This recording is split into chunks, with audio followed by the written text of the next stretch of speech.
Bien, entremos pues al tema de la diabetes mellitus propiamente dicha. A lo largo de las sesiones anteriores hemos revisado la génesis finalmente de la diabetes, desde la resistencia a la insulina, el proceso inflamatorio, la liberación de citocinas por los adipocitos, el desequilibrio entre hormonas como la adiponectina y la leptina, y la dificultad para la señalización del receptor de insulina una vez que ésta es acoplada a aquel. La diabetes mellitus debemos considerarla de hecho como un gran síndrome. En realidad corresponde a un grupo de enfermedades que se caracterizan básicamente por la presencia de hiperglucemia, ya sea por un resultado de defecto en la secreción de la insulina o bien por problemas en la acción de esta hormona. Puede incluso haber algunos grupos de enfermedades en los que se caracterice por ambos procesos.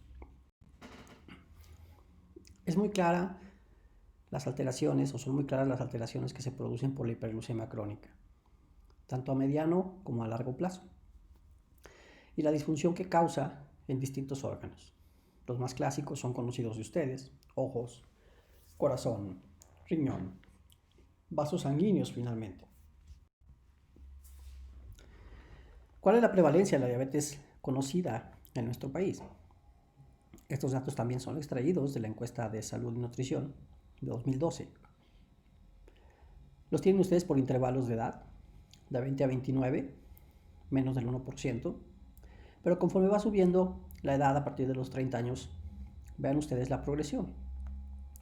Esto nos lleva a que prácticamente un 20% de los pacientes o de las personas mexicanas tienen diabetes después de los 80 años. Tal vez el mayor problema sea que cada vez se presenta a edades más tempranas, lo cual tiene un impacto tremendo sobre la productividad, entre otras cosas. No decimos más del estilo de vida y de lo que afecta el diagnóstico de diabetes a las personas en particular. Vean ustedes, por estados, los de color naranja son los que más prevalencia de diabetes tienen.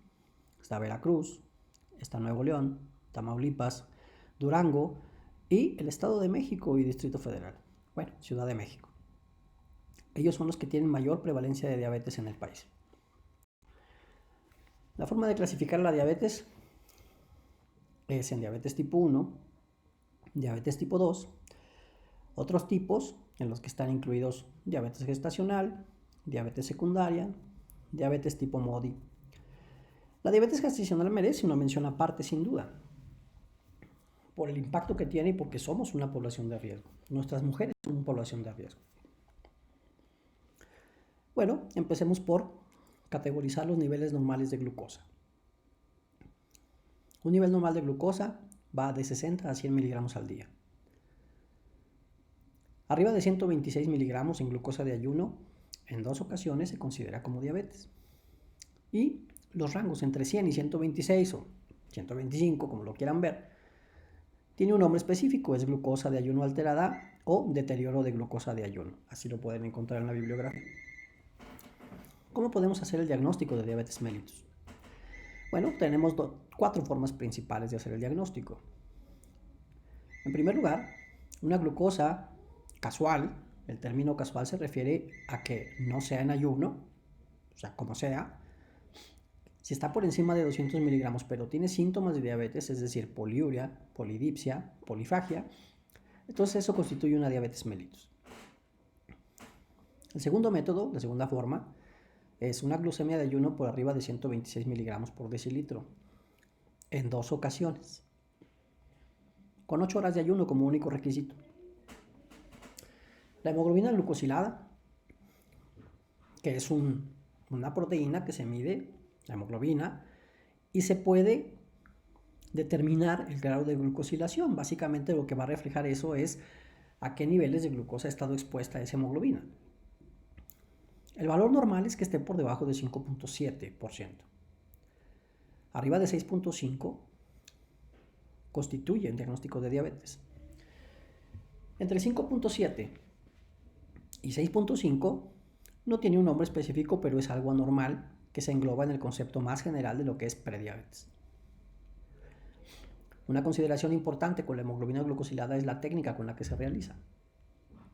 Debe ser realizada con HPLC, lo cual significa cromatografía líquida de alta eficiencia. Y nosotros debemos cerciorarnos que el laboratorio donde mandamos medir esta hemoglobina glucosilada utiliza esa técnica. Y finalmente, la cuarta manera de hacer el diagnóstico de diabetes es a través de la realización de una carga de glucosa. Cuando yo administro 75 gramos de glucosa a un paciente y mido su glucosa precisamente 2 horas después de hacerle esa carga, el valor normal es 140. Si el valor reportado es superior a 200 miligramos, entonces yo tengo el diagnóstico de diabetes mellitus. Los valores entre 140 y 200, o 141 y 199, como lo quieran ver, constituyen lo que se llama intolerancia a la glucosa. Entonces yo no puedo referirme a un paciente como intolerante a la glucosa si no he realizado una carga de glucosa. Entonces, un deterioro de glucosa de ayuno o glucosa de ayuno alterada, una hemoglobina glucosilada entre 5.7 y 6.5 y una glucosa entre 140 y 199, 2 horas poscarga, es decir, una intolerancia a la glucosa, los tres términos son conocidos de manera genérica como prediabetes. ¿Qué hay con el diagnóstico de diabetes gestacional? Muy importante que tengan claro la forma de hacer el diagnóstico de diabetes gestacional. Nosotros tenemos dos maneras de hacerlo. Una directa, de un paso, y la otra de 2 pasos. En la estrategia de un paso, nosotros vamos a hacer una curva de tolerancia oral a la glucosa. Vamos a aplicar 75 gramos de glucosa y vamos a medir basal a la 1 y a las 2 horas. Se recomienda hacerlo entre la semana 24 y 28 de gestación, si la paciente no tiene un diagnóstico conocido de diabetes. Los valores normales los tienen ustedes ahí. La glucosa de ayuno debe estar por debajo de 92. A la hora en 180 miligramos como máximo y a las 2 horas en 153 como máximo. El diagnóstico es hecho cuando uno de cualquiera de estos valores está alterado. En la estrategia de 2 pasos, lo primero que se hace es un screening, un cribaje, un cribado. Les vamos a aplicar a las pacientes una carga, pero de 50 gramos de glucosa. Y vamos a medir a la hora. Igualmente se recomienda entre la semana 24 y 28 si la paciente no tiene un diagnóstico previo de diabetes. Si después de dar los 50 gramos a la hora, la paciente tiene más de 130, 135 o 140, lo que procede es una carga con 100 gramos. ¿Cuál valor vamos a aplicar nosotros? 130, 135 o 140. Debo decir que no hay una conducta clara, pero como somos una población de riesgo, lo que queremos es que la prueba sea más sensible, es decir, que no nos permita o que evite falsos negativos, porque lo que no queremos es pasar por alto el diagnóstico. Entonces, lo más adecuado es tomar 130 miligramos. Si la paciente después de los 50 gramos de glucosa tiene más de 130 miligramos, pues lo que nosotros debemos hacer es realizar una curva de tolerancia oral a la glucosa con 100 gramos. Y entonces medimos, después de la carga de 100 gramos, a los 60, 120 y 180 minutos. Tienen ustedes los valores ahí esperados, normales, ¿sí? De acuerdo a distintas asociaciones, los criterios de Carpenter y los criterios del grupo de diabetes gestacional. Unos son más estrictos que otros. Debo decir que cuáles tomar depende mucho del ambiente, incluso del hospital donde ustedes trabajen. Pero trabajen con unos. Debo decir que en México trabajamos más con los criterios de Carpenter. 95, 180, 155 y 140 miligramos porque son más estrictos y tenemos una población de riesgo. Se requieren 2 valores anormales para otorgar el diagnóstico de diabetes mellitus gestacional. En general, si yo tengo, y debo dejar claro que no no quiere decir que los criterios normales, glucosa arriba de 126, etcétera, que esos criterios no tengan una validez en diabetes mellitus gestacional. Si una paciente, incluso antes de hacer el diagnóstico, antes de llegar a la semana 24, pues, o 28, cumple alguno de los criterios anteriores, excepción de la hemoglobina glucosilada, porque la hemoglobina glucosilada no debe ser aplicada como método de diagnóstico en el embarazo, ¿sí? Pero si tiene arriba de 126 en 2 ocasiones, si tiene una glucosa casual arriba de 200, si tiene, después de hacerle una carga con 75 gramos, los criterios siguen aplicando para la presencia de diabetes. Lo que más bien queda claro es que si la paciente antes de la semana 20 tiene alguno de estos criterios positivos, es una paciente con diabetes y lo más probable es que haya sido una diabetes pregestacional. Ya mencionábamos los valores normales de hemoglobina glucosilada y el impacto. No podemos dejar de lado que la hemoglobina glucosilada es muy útil para el seguimiento del paciente con diabetes, tanto que es el objetivo primario. El objetivo primario, en cuanto a glucosa se refiere, es dado por la hemoglobina glucosilada todavía hasta la fecha. Nosotros podemos calcular, inferir un promedio de glucosa en relación a los niveles de hemoglobina glucosilada. Tienen ustedes ahí una fórmula, y hay muchos cuadros que ustedes pueden localizar de acuerdo al valor de hemoglobina glucosilada, cuál es el valor promedio de glucosa que los pacientes tienen, pero si lo quieren calcular, tienen ustedes ahí la fórmula. El nivel de hemoglobina glucosilada se multiplica por 28.7 y se le resta 46.7. Entonces, en la prueba tolerancia a la glucosa, yo puedo tener valores normales, intolerancia a la glucosa y diabetes. Ya mencionamos después de la carga de 75 gramos qué es lo que procede.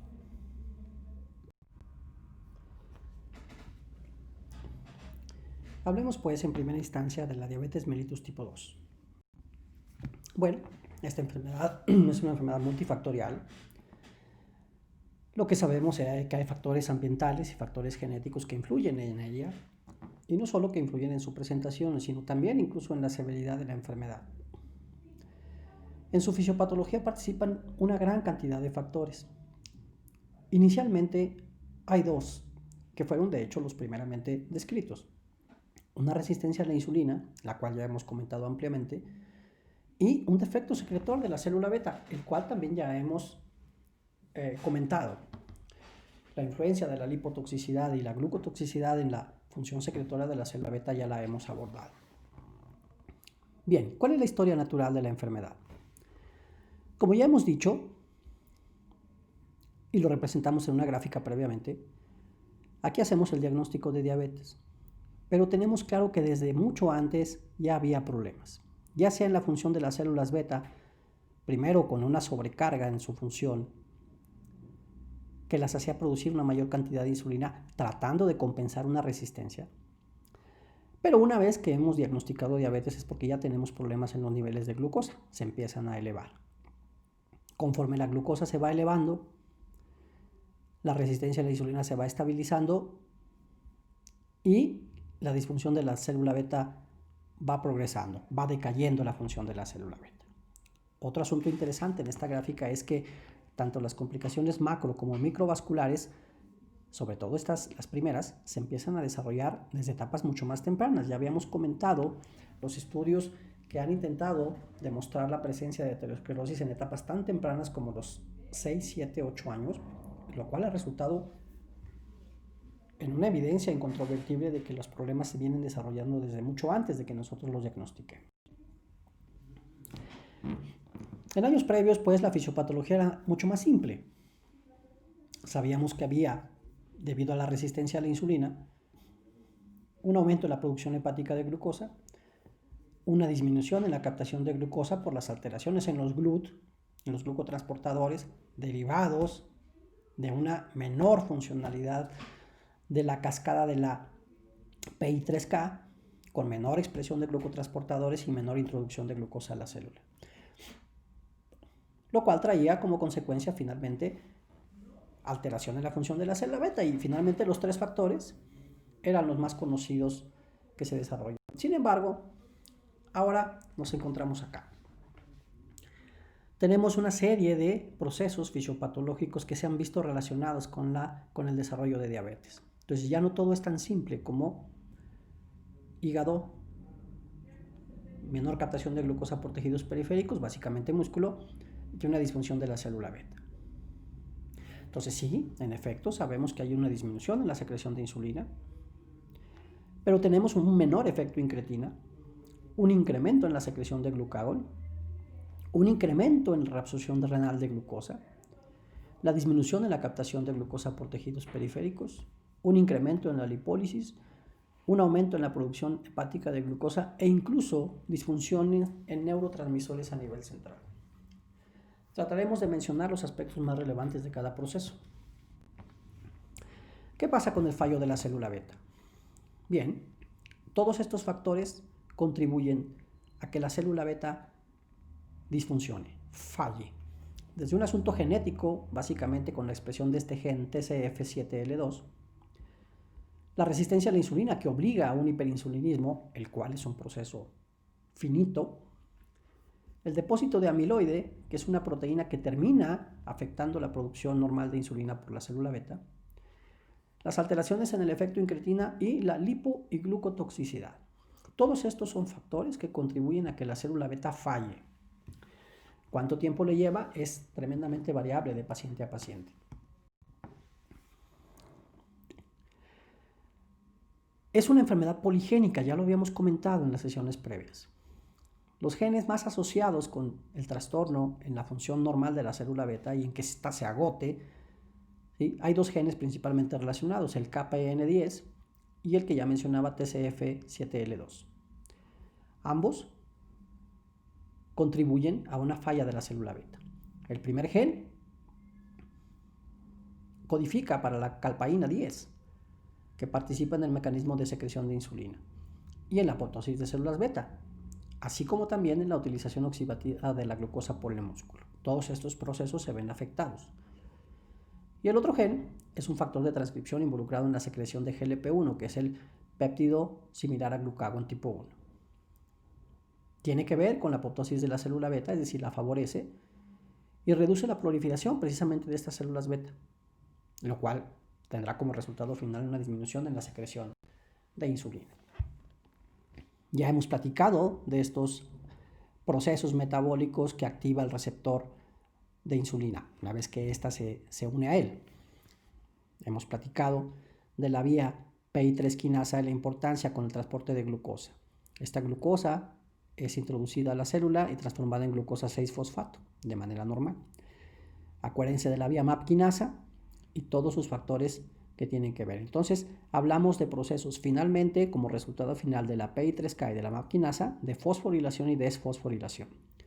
Entonces, todos estos procesos, si funcionan bien, tienen que ver con una síntesis de glucógeno, una síntesis de lípido, es decir, lipogénesis, síntesis de proteínas, todos efectos anabólicos propios de la insulina, obviamente la activación de factores de transcripción y la síntesis de DNA.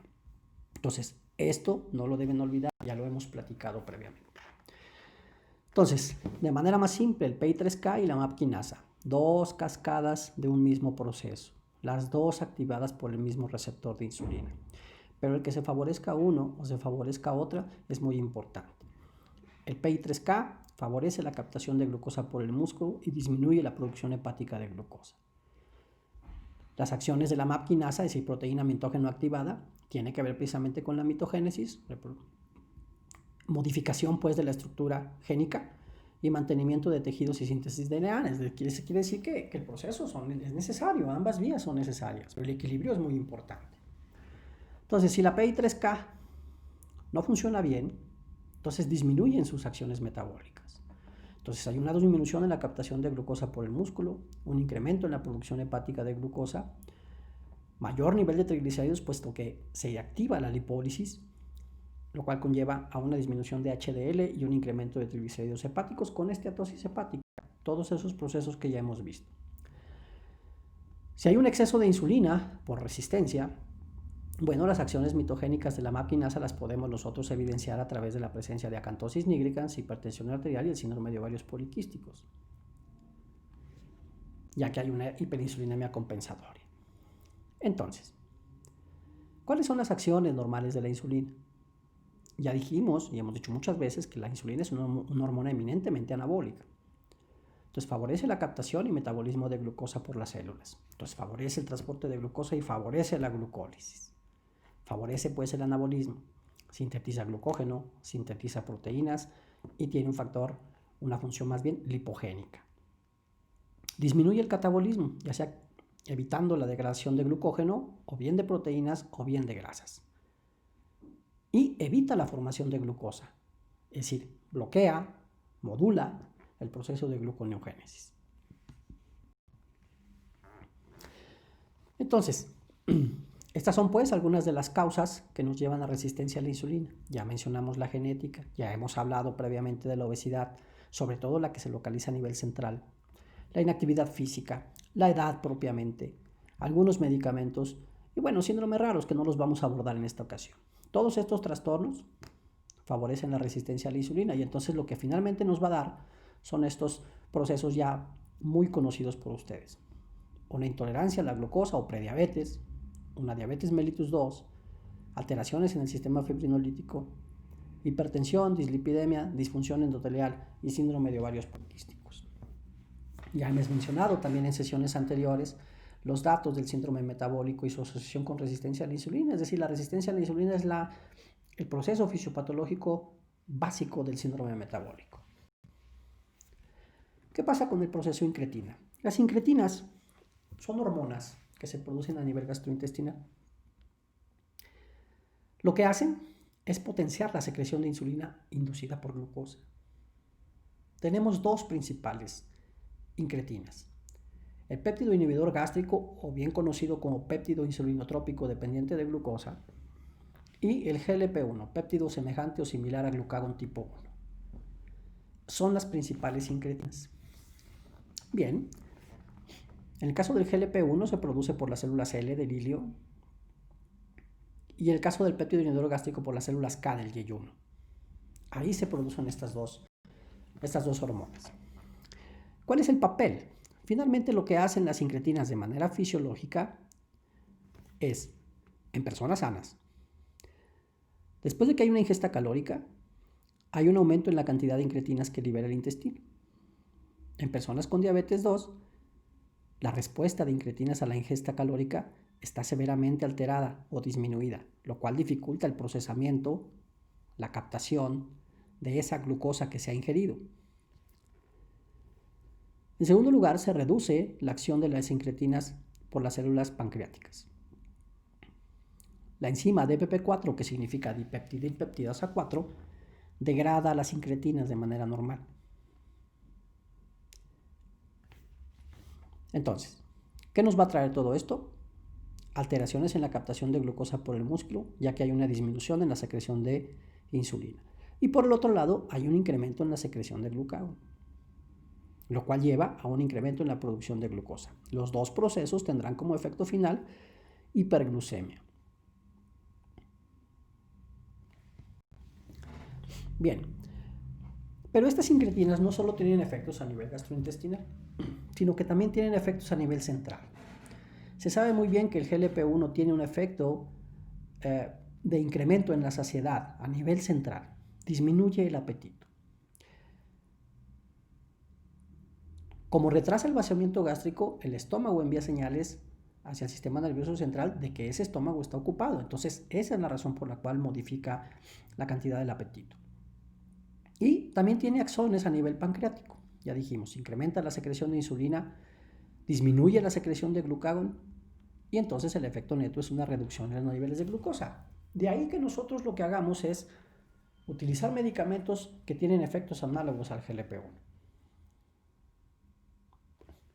¿Qué pasa con la dipeptidilpeptidasa 4? Es la enzima que degrada a estas dos hormonas, el péptido inhibidor gástrico o péptido insulinotrópico dependiente de glucosa. Ambos son, de manera fisiológica, degradados muy rápidamente por la dipeptidilpeptidasa 4. Lo que hemos desarrollado son un grupo de medicamentos que bloquean a la dipeptidilpeptidasa 4. Entonces, el proceso de incretinas es un proceso que ha servido, su conocimiento ha servido para desarrollar dos grupos de fármacos que ahora ocupan un papel fundamental en el tratamiento farmacológico de la diabetes. hay otros procesos que ya hemos platicado. ¿Cuál es el papel del riñón en el manejo de la glucosa? Normalmente se calcula que el aporte de glucosa ronda los 250 gramos por día. De manera exógena, nosotros aportamos en promedio una dieta estándar, 180 gramos al día de carbohidratos.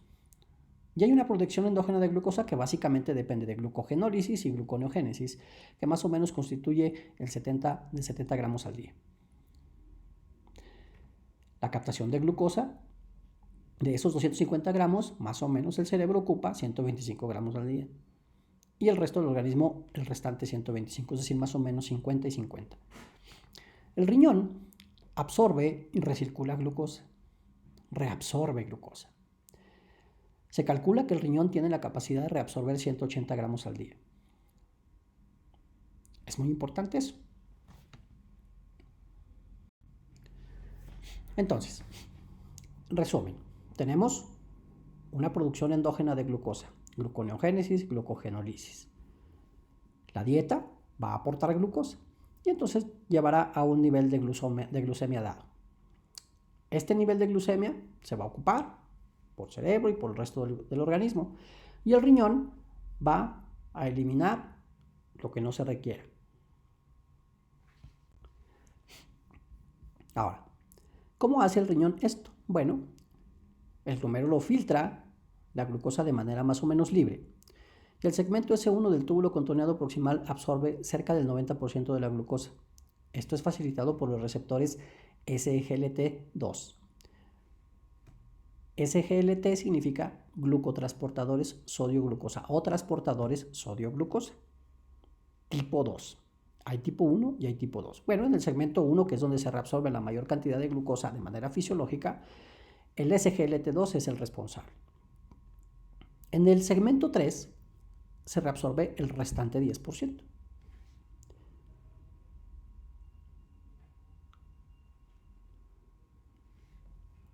Las teorías en relación al papel de la glucosa, del riñón en el control de la glucosa, tienen que ver con que hay un incremento en la reabsorción de glucosa. Entonces, se desarrolló un grupo de fármacos conocidos como inhibidores de SGLT2 que lo que van a hacer es bloquear esta reabsorción de glucosa por el riñón.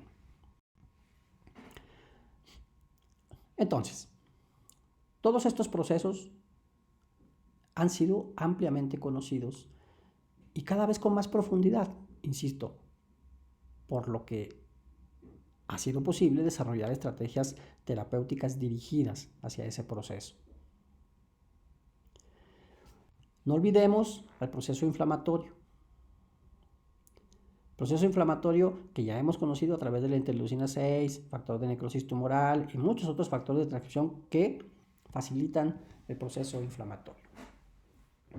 Entonces, de un proceso que solo tenía 3 participantes, al páncreas, al hígado y al músculo, hemos pasado prácticamente a un octeto y a un noneto nocivos. Y hay otros factores que todavía no están incluidos en esta teoría del octeto ominoso, conocida como octeto ominoso. Por ejemplo, el papel de la flora intestinal. Parece ser que la flora intestinal no es igual para todos. Y hay floras intestinales que favorecen el proceso metabólico nocivo y hay otras que favorecen un proceso metabólico benéfico. De ahí que haya habido incluso procesos de trasplante de flora intestinal. Cosas que sería interesante tratar en otro espacio.